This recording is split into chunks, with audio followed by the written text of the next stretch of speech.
It's Tuesday, so it's time for another Money Matters segment. Today we're going to be switching things up and do a potluck segment with a range of topics. So thank you for joining us again, Mr. Burley. How are you doing? I'm doing good. How are you? Good. So I want to start today with talking about mortgages. You know, a lot of people, if they're lucky, they're looking into buying a house in this market, moving away from apartment living. Here's my question. What's better, a 15-year long mortgage or a 30-year long mortgage? Right. So it depends on the person's financial position. So with a 15-year mortgage, man, it's like you'll pay like half the interest as you would over a 30-year mortgage, and also the interest rate is lower than the 30-year mortgage. But the thing is, that rate, the monthly payment is going to be a little bit higher since you're paying it in a shorter period of time. So you have to figure out, okay, can I afford this larger payment, even though I'm going to save a ton of interest over time? It still needs to be able to fit your financial budget. Of course. And what else should people know about different types of mortgages and mortgage rates? Yeah, well, you need to have a good credit score to get you a good rate in the first place. But, there are fixed mortgages, there are ARMs, which stands for adjustable rate mortgage. So you need to figure out what makes most sense for you. Like with an adjustable rate mortgage, you will get a lower payment up front or lower rate up front.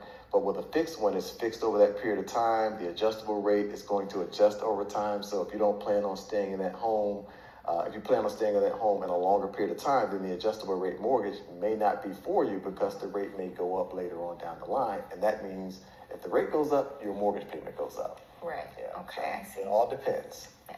So now I want to move on to savings.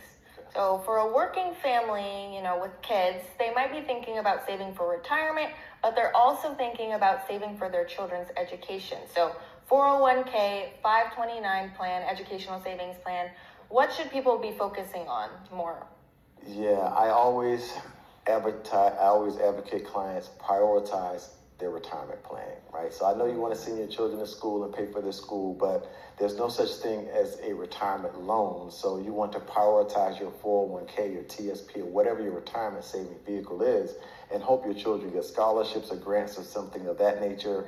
And if they have to take out a loan, I know that's like taboo nowadays, but if you invest in your education, stats show that a person with a degree earns twice as much as a person without a degree for the most part. So investing in your education is okay as long as you have a career that you can make some money in and pay that loan back, right? So, yeah.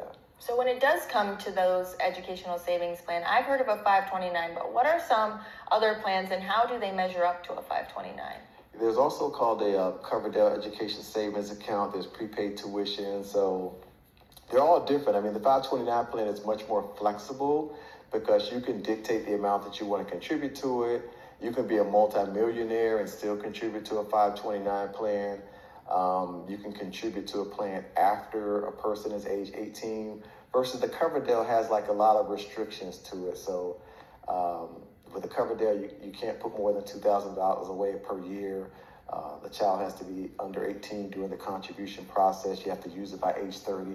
So there are a lot of different caveats with the Coverdell that aren't in the 529 plan. Right. And prepaid tuition is mainly for tuition only. So there's a lot of different stuff you have to look into. Okay. Now, I'm going to ask you a question that I hear all the time. So we've got a holiday weekend coming up. When I'm thinking about going out to dinner, or maybe I'm taking a trip, or maybe I'm buying a new grill to host a barbecue, should I put that on my credit card for my rewards points, or should I use my debit card? So, credit cards get a bum rap, right? So a credit card can't charge up itself. So a credit card is not bad, just like a vehicle can't run over a person by itself, right? There's always a person behind the transaction or behind the accident. For me, I like using credit cards for large purchases, not like your typical everyday purchases. When I'm out of town, I use a credit card, and also if I'm renting a vehicle. So those are the main reasons I use a credit card.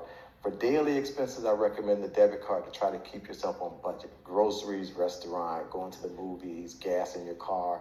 I recommend using that debit card because it comes right out of your bank account and it's reality, it's real money as opposed to the credit card.